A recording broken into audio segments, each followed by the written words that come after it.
Hello viewers, இன்னைக்கு நம்ம பார்க்க போறது Jurassic World Chaos Theory Season 2 Episode 4.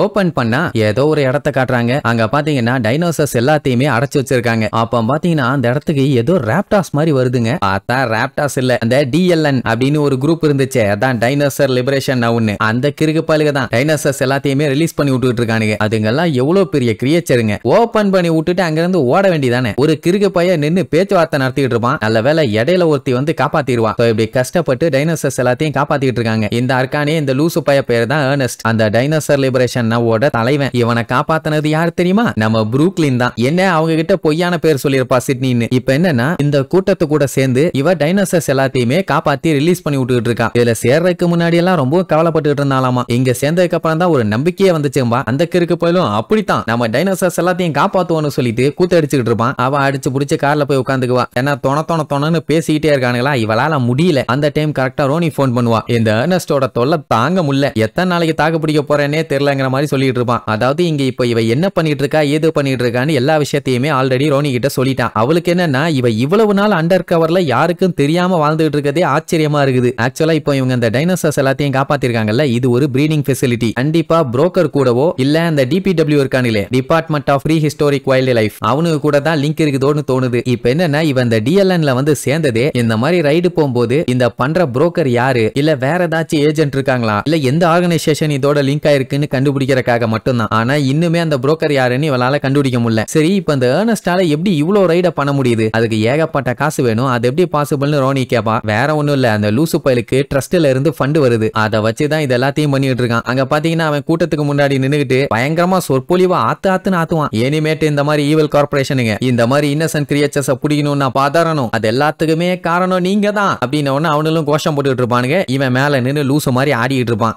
Brooklyn இதெல்லாம் கண்டுக்க மாட்டான்னு வைங்களேன். அப்ப அவ இருக்கிற லொகேஷனை அப்படியே செக் பண்ணி பாப்பா. பார்த்தா இந்த ஃபெசிலிட்டிக்கு பக்கத்துல தான் ஏர்போர்ட் இருக்குது. இல்ல இன்னொரு காமெடி என்னன்னா, இதுக்கு முன்னாடி இவங்க ரைடுக்குன்னு போன ஃபெசிலிட்டிஸ் எல்லாமே இதே மாதிரி ஏர்போர்ட் பக்கத்துல தான் இருந்துச்சு. புரூக்லின் யோசிச்சு பார்க்கும்போது இன்னும் ஒரு 3 ரைடு கிட்ட இந்த மாதிரி ஏர்போர்ட் பக்கத்துல தான் போயிருக்கா. அப்படின்னா இங்க இருந்து தான் டைனோசர்ஸ வெளியில எங்கயோ கடத்துறாங்க. அப்படின்னா இங்க இருந்து என்னென்ன ஃபிளைட்ஸ் போகுதுன்னு தெரிஞ்சாலே போதுமே. அந்த லிஸ்ட் எடுத்து ராணிக்கு அனுப்பி விடுவா. அவ மத்த ரைடு எல்லாத்தையுமே கிராஸ் வெரிஃபை பண்ணுவா. ஒருவேளை இத பண்ற புரோக்கருக்கு இந்த ஃபெசிலிட்டியால வேற ஏதாச்சும் யூஸ் இருக்கான்னு யோசிச்சுட்டு இருப்பா. ராணி செக் பண்ணி பார்த்துட்டு ஃபிளைட்ஸ் எங்க போகுதுன்னு கண்டுபிடிச்சிட்டா. எல்லாத்தையுமே ஓவர்சீஸ் தாண்டி கொண்டு போயிட்டு இருக்காங்க. அதுவும் அத்தனையும் கம்பேர் பண்ணும்போது ஒரே ஒரு இடத்தை மட்டும் தான் காமிக்குது. அது எந்த இடம்னு சொல்ல வருவா. அதுக்குள்ள ஒரு ராப்டார் மண்டைய வந்து நம்ம சீக்கிரமா போகணும், போலீஸ் வராங்கன்னு அலர்ட் பண்ணுவானா. ரோனி நீ போ, நான் கோஆர்டினேட்ஸ் எல்லாத்தையுமே அனுப்பி வச்சிடறேன் நீர்வா. இங்க அடிச்சு புடிச்சு கிளம்புவானுங்கன்னு பார்த்தா அந்த ஏர்னஸ்ட்ங்கிறவன் பெட்ரோலை வச்சு என்னமோ கிறுக்குத்தனம் பண்ணிட்டு இருப்பான். கேட்டா அவனோட ட்ரேட் மார்க்க போட்டுட்டு இருக்கானாமா. கரெக்டா போலீஸ் அங்க வரதுக்குள்ள கொளுத்தி விட்டுட்டு எஸ்கேப். என்ன பண்ணிருக்கான்னு பார்த்தா DLN அப்படின்னு பெட்ரோல் எழுதி மூதேவி கொளுத்தி விட்டுருக்குது. இந்த மாதிரி ஒரு விஜிலான்டி குரூப் ரைடு பண்ணிருக்காங்கன்னு ஒரு நியூஸ் வருது. அந்த நியூஸை நம்ம பென்னு பார்த்துட்டு புரூக்லினுக்கு ஒரு மெசேஜ் மாதிரி போடுவான். என்ன சூப்பர் ஸ்டார், DLNல போய் சேர்ந்துட்டியா, எங்களுக்கு ஒரு போஸ்ட் கார்டு போட்டுருக்கலாம்ல அப்படிங்கிற மாதிரி ஒரு ஃபர்ஸ்ட் மெசேஜ போட்டு விடுவான். அவ பாப்பாளா இல்லையான்னு தெரியல. அந்த டைம் ஜைனா வந்து பச்சை பச்சையா கேட்பான். வைஃபை பாஸ்வேர்டை கொடுத்ததான் கொடுத்தேன், அப்பத்துல இருந்து போனை அந்த நோட்டை நோண்டிட்டு இருக்கேன், அப்படி என்னத்தை தாண்டா பாத்துக்கிட்டு இருக்கேன்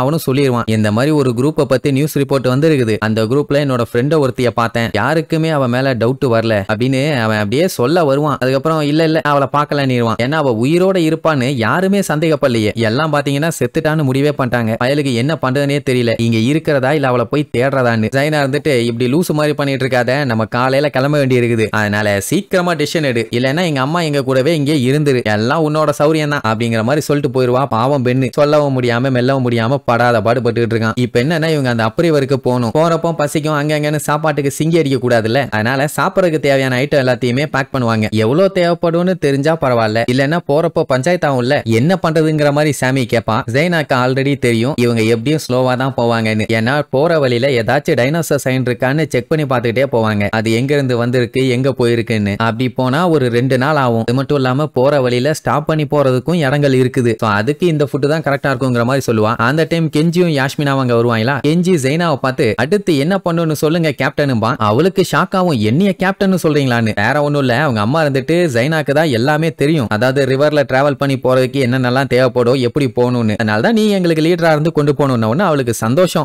ஒவ்வொருத்தருக்கும் ஒவ்வொரு வேலையை சொல்லுவா. சாமியும் அவங்க அம்மாவும் ஃபுட் எல்லாத்தையும் கவர் பண்ணுவாங்க. இன்னும் கொஞ்சம் ஃப்ரூட்ஸ் தேவைப்படும், அதுக்கப்புறம் ரோப் தேவை, ஃபிளாஷ் லைட் தேவை, ஸ்பேர் வாட்டர் ஜக்ஸ் தேவை, அப்புறம் பக் ஸ்ப்ரே முக்கியம்பா. சரி ரைட், ஆளாளுக்கு ஒரு வேலையை பிரிச்சுக்கலான்னு டேரியஸை கூப்பிட்டா அவன் டைனோசரை வச்சு நோட்ஸ் எடுத்துக்கிட்டு இருப்பான். சரி வேற வழி இல்லன்ட்டு பென்னை கூப்பிடுவாங்க. இவங்க வந்தாங்களே லைஃப் போட்டு, அதுல ஏதாச்சும் உருப்படுமான்னு போய் பார்க்க சொல்லுவாங்க. சரி சோகமா எவ்வளவு நேரம் தான் உட்காரது, அதனால அந்த வேலையாச்சும் பார்ப்போம்ட்டு கிளம்பிடுவான். எங்க யாஸ்மினா ரேஸ் வச்சுக்கலாம் ரேஸ்னு சொல்லிட்டு அவ பாட்டுக்கு ஓட ஆரம்பிச்சிருவான். நம்ம பையன் தான் கையில டைனோசர் முட்டையை வச்சிருக்கானே, அதனால பொறுமையா போவான். அப்போ சாமி நான் பக் ஸ்ப்ரே எடுக்க போறேன்பா. அந்த டைம் ஜைனாவும் அவங்க அம்மாவும் ஜாலியா விளையாடுறத பார்த்த உடனே அவளுக்கு அவளோட ஃபேமிலி ஞாபகம் வந்துரும். அழ ஆரம்பிச்சிருவா. அமினாட்டா தான் ஒண்ணு கவலைப்படாதமா, உனக்கு ஆண்டி நான் இருக்கேன், நாங்களும் உன்னோட ஃபேமிலி தான் அப்படின்ட்டு கொஞ்சம் ஆறுதல் சொல்லுவா. இன்னொரு மேட்டர் என்னன்னா, நம்ம ஆளுகளை எந்த வழியா போகணும்னு வழி அனுப்பி வைக்கலாம் தான் பார்த்தாங்க. ஆனா அமினாட்டாவுக்கு இவங்க எல்லாத்தையும் பார்க்கும்போது ரொம்ப நல்லவங்களா தெரியுது. அதனால ஜைனாவையும் கூடவே போக சொல்லுவாங்க. இவங்களுக்கு தெரியுது அது டேஞ்சர் தான். ஆனா பரவாயில்ல, உன்னோட சிறகடித்து நீ பறக்க வேண்டாமா, உன்னோட அப்பா உனக்காண்டி காத்துக்கிட்டு இருக்காரு, நீ ஸ்ட்ராங்கா மாறணும் அப்படி இப்படின்னு அவளை நல்லா உசுப்பேத்தி விட்டு போவாங்க. இங்க நம்ம பென்னு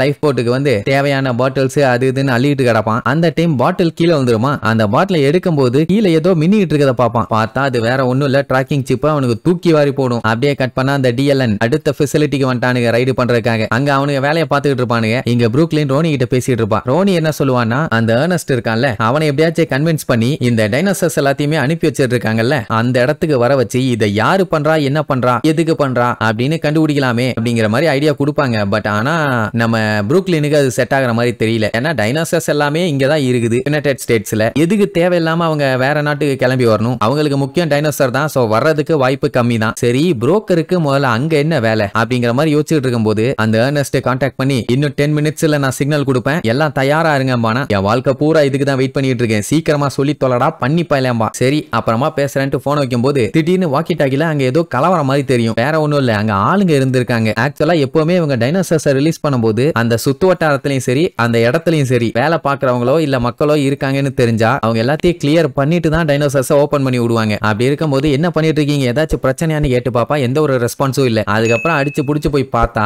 அந்த இடத்துல ஒர்க் பண்ணுவாங்கல்ல, அவங்கள சில பேர் அங்க இருந்திருப்பாங்க. அவங்கள ரவுண்ட் கட்டி புடிச்சிட்டாங்க. அவங்க எங்களுக்கும் இந்த டைனோசர்ஸ்க்கும் எந்த சம்பந்தமும் இல்ல, கொண்டு வர சொன்னாங்க அவ்வளவுதாங்கிற மாதிரி சொல்லுவாங்க. அதெல்லாம் இந்த லூசு பயிலுக கண்டுக்கிற மாதிரியே இல்ல. இவ போய் சொன்னாலும் கேட்க மாட்டானுங்க. இருக்கு பயிலுக என்ன பண்றதுனே தெரியல, மண்டைய பிச்சுக்கிட்டு இருப்பா. இங்க யாஸ்மி நான் ஃப்ரூட்டை தேட போறேன்னு ரேஸுக்கு ஓடனால அவளை வெட்டிக்கிட்டே கெப்பாவும் வரும். அடிச்சு புடிச்சு ஃபர்ஸ்ட் வந்து சேர்ந்துருவான். திரும்பி பார்த்தா கெப்பாவை காணும். ஐயோ எங்க போச்சுன்னு தெரியலன்னு அடிச்சு புரண்டு போய் தேடி பார்த்தா அதை ஏதோ ஒரு கும்பல் கார்ல வச்சு தூக்கிட்டு போவானுங்க. ஐயோ ஏதோ சரியில்லையேன்னு பீதி ஆயிருவான். அதே நேரம் கெஞ்சியோட தான் செம காமெடி. அந்த சூட் கேஸை மட்டும் எங்கேயுமே அவன் விடுற மாதிரி இல்ல. அது உள்ள இருந்து எப்படியும் குட்டிங்க தானே வரப்போகுது. அதனால அதுகளுக்கு பாட்டு பாடிட்டு அதுங்க கிட்ட பேசிக்கிட்டே வருவான். அப்போ பொட்டனிலேயே ஒரு போட போட்டு அந்த பொட்டியையும் தூக்கிட்டு போயிருவானுங்க. அதே நேரம் அங்க வேலை பார்த்துக்கிட்டு இருந்தவங்க இங்க புடிச்சு வச்சிருந்தாங்கல்ல, ப்ரூக்லின் என்ன பண்ணுவான், அங்க இருந்த லூசு பையில நான் இவங்களை பாத்துக்கிறேன் நீ கிளம்புன்னு சொல்லுவான். ஆனா அவன் ஏர்னஸ்ட் வந்து சிக்னல் கொடுக்குறேன்னு சொல்லியிருக்காரு, அதனால நான் அது வரைக்கும் இங்க தான் இருப்பேன். அவரு தான் ஆல்ரெடி மைண்ட மாத்திக்கிட்டாரு, என்கிட்ட சொல்ல சொன்னாரு. அப்படியே அவரோட ஆர்டரை மதிக்கலன்னா பரவாயில்ல, நான் டைரக்டா அவர்கிட்டயே சொல்றேன்னு அப்படியே பயமுட்டுவா. அந்த லூசு பையன் நம்பி அங்க இருந்து கிளம்பிடுவான். ப்ரூக்லின் அவங்களை காப்பாத்த தான் ட்ரை பண்ணுவா. நான் சொல்ற வரைக்கும் கொஞ்சம் கேர்ஃபுல்லா இருங்கிற மாதிரி சொல்லிட்டு இருக்கும் போதே அந்த லூசு பையன் ஷட்டர் ஓபன் பண்ணி விட்டுருவான். அவ்வளவுதான், உள்ள இருந்து ஏகப்பட்ட டைனோசர்ஸ்ங்க வேகமா ஓடி வரும். இவங்க மட்டும் குறுக்க இருந்திருந்தாங்கன்னா கண்டிப்பா சட்னி தான் போட்டு தள்ளானே முடிவு பண்ணிட்டான் போல. ப்ரூக்லின் தான் அடிச்சு புடிச்சு கஷ்டப்பட்டு அங்க இருக்க டைனோசர்ஸ் எல்லாத்துக்கிட்டே இருந்து காப்பாத்தி அவங்கள கார்ல ஏத்தி வேகமா ஊட்டிட்டு போவா. இப்ப என்னன்னா இவ வந்து அவங்க கூட தான் இருக்கணும், இவங்க கூட எல்லாம் வந்துட முடியாது. அதனால காரை நீங்களே டிரைவ் பண்ணுங்கன்னு அவங்க கிட்ட கொடுத்துட்டு அப்படியே ஒரு ஜம்ப். சோ அவங்க சேஃப்டியா எஸ்கேப். ஏர்னஸ்டும் மத்தவங்களும் அடிச்சு புரண்டு வந்து என்னாச்சு ஏதாச்சுன்னு கேட்பாங்க. இவ தான் காப்பாத்தனான்னு சொல்ல முடியாது இல்ல. ஏர்னஸ்ட் நானு நீங்க தான் சிக்னல் கொடுத்தீங்கன்னு நான் நினைச்சு டிரைவ் பண்ண ஆரம்பிச்சிட்டேன், ஆனா அவங்க இனி அடிச்சு வேன்ல இருந்து தள்ளி விட்டுட்டாங்க ஏர்னஸ்ட்னு சொல்லி கதறி கதறி அழுவா. ஐ மீன் அழுகிற மாதிரி நடிப்பான். அவன் ஒரு முட்டா பையன் வைங்களேன். சரிமா அழாத அழாத, அடுத்த ரயில்ல இருந்து நம்ம பட்டையா கிளப்புவோம், என்ன ஓகே தானேன்னு காட்டு கத்திட்டு அப்படியே கிளம்புவானுங்க. போகும்போது நம்ம ப்ரூக்லினுக்கு கொஞ்சம் அட்வைஸ் பண்ணுவான். இங்க பாரு எனக்கு தெரியும் நீ எவ்வளவு எஃபோர்ட் போடுறேன்னு, தயவு செஞ்சு குழந்தை மாதிரி அழுதுகிட்டு இருக்காத, இனிமேட்டு நீ அழுதினா என்னால தாங்க முடியாது சிட்னிமா. ரைட் அவன் என்ன பண்ணுவான், இந்த டைமை யூஸ் பண்ணி ஆமா நான் ஓவர்சீஸ் தாண்டி போற விஷயத்தை பத்தி உங்ககிட்ட பேசியிருந்தேனே அதை பத்தி நீங்க என்ன முடிவு எடுத்திருக்கீங்கன்னு கேட்பான். அப்படின்னா ஆல்ரெடி அவன்கிட்ட பேசியிருக்கான். அவன் வரேன்னு சொல்ல மாட்டான், அப்படியே இழுப்பானா. இவன் என்ன பண்ணுவான், நைஸா ஒரு பிட்ட போடுவான். என்னன்னா இப்ப புடிச்சாங்களே ஒர்க்கர்ஸ் அவங்கள ஒரு ஆளு இந்த மாதிரி ஓவர்சீஸ்ல பெரிய டைனோ ஹோல்டிங் ஃபெசிலிட்டி இருக்குன்னு சொல்லியிருக்காங்க, நம்ம அங்க போனோம்னா கண்டிப்பா அது எல்லாத்தையுமே காப்பாத்தலான்னு ஒண்ணு. எது அங்க டைனோசர்ஸ் இருக்கான்னு ஷாக்கா கேட்பான். அவளும் ஆமா உங்களுக்கு தான் உலகம் ஃபுல்லா கனெக்ஷன்ஸ் இருக்குமே, நம்ம ஏதாச்சும் பண்ண முடியுமான்னு கேட்ட உடனே ஒன்னும் கவலைப்படாத, எனக்கு இன்டர்நேஷனல் லெவல்ல எல்லா இடத்துலயும் லிங்க் இருக்குது, அங்க போறதுக்கு நான் பிளான் பண்றேன், நம்ம அடுத்து போக வேண்டிய இடம் இன்டர்நேஷனல் வாட்டர்ஸ் தான், ரெடியாரு டிஎல்என் DLN கத்திட்டு போவான். இருக்கு முட்டா பைய. அதே நேரம் இங்க நம்ம டேரியஸ் டைனோசருக்கு நல்லா தடவை கொடுத்துட்டு இருப்பான். அப்ப ஜைனா வந்து உன் ஃப்ரெண்ட்ஸ் எல்லாம் ட்ரிப்புக்காக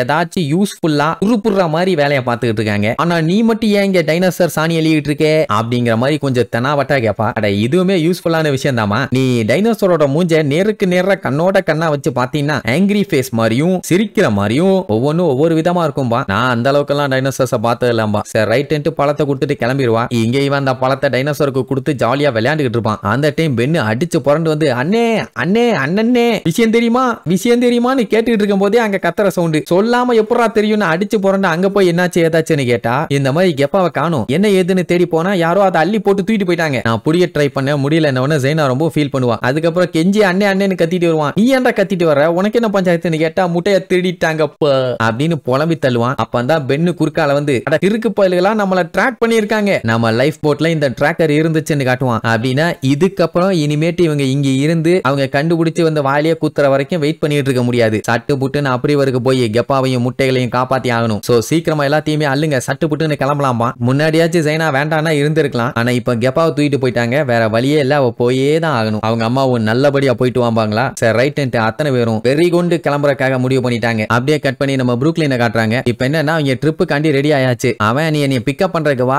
ஏன் இவ்வளவு லேட் பண்ணிட்டு இருக்கேன்பா. ஒன்னும் இல்லப்பா டிராபிக்ல மாட்டிட்டு இருக்கேன், ஆனா வந்துகிட்டு தான் இருக்கேன்பா. பட் வண்டி ஒன்னும் மூவ் ஆன மாதிரி தெரியல. இப்ப என்னன்னா இவங்க கப்பல்ல தான் போறாங்க, அது நம்ம இல்லாம போகாது இல்ல. அப்புறம் என்ன கவலைம்பா, நான் புக் பண்றதுன்னா அவ்வளவு ஈஸியா புக் பண்ணுவேன். அது என்ன டவுன் பஸ்ஸா நிறுத்தி நிறுத்தி போறதுக்கு. நம்ம போய் பாஸ்வேர்டை சொன்னா மட்டும் தான் எடுப்பாங்க, அதுவும் ஸ்பெஷல் பாஸ்வேர்டு. நான் இல்லாம கப்பல் ஒரு இன்ச்சு நகராதுன்னு வேற பில்டப் பண்ணுவான். பாஸ்வேர்டு கண்டுபிடிக்கிறது கொஞ்சம் கஷ்டம் தான். டிஎல்எனோட லேப்டாப்பை பார்த்தா அந்த அளவுக்கு ஒன்னும் பெருசா இருக்கும்னு எனக்கு தெரியல. டைனோ ஃபைல்ஸ் 1 2 3 தானே அப்படின்ட்டு நைஸா கேப்பா. ஆனா அவன் இல்ல நீர்வான். அட ஜஸ்ட் ஜோக் அடிச்சப்பாம்பாலா. திடீர்னு பாத்தீங்கன்னா அப்படியே சைலண்ட் ஆவான். அர்னஸ்ட் என்னாச்சுப்பா, ஏன் சைலண்ட் ஆயிட்டான்னு கேட்டா உன்னை பத்தி எனக்கு எல்லாமே தெரியும் சிட்னி, நீ எதுக்கு டிஎல்எனுக்கு வந்தன்னு கூட எனக்கு தெரியும். உனக்கு லைஃப்ல ஏதாச்சும் ஸ்பைசியா இருக்கணும், மத்தபடி நீ ஒன்னும் ஸ்பெஷல் எல்லாம் கிடையாது அப்படி இப்படின்னு உடனே அவளுக்கு லைட்டா கடுப்பாவும். அதோட அவன் நிப்பாட்டல. உன் கண்ணு முன்னாடி இருக்கிறத வச்சு நீ சந்தோஷப்படவே மாட்டேன் அப்படி இப்படின்னு அடுத்தடுத்து ஜோசியக்கார மாதிரி சொன்னோன்னே அடே ஏர்னஸ்ட் கடுப்பாகாத, நான் எங்கேயும் போறது இல்ல, நம்ம எல்லாருமே ஒன்னாதான் இருக்க போறோம் ஓகேவா, பாஸ்வேர்டை ப்ரொடெக்டடா வச்சிருக்காங்கிறதுக்காக தான் இப்படி கேட்டாங்கிற மாதிரி சொல்லுவா. அதாவது இப்படி அவ கேட்டதை பார்த்துட்டு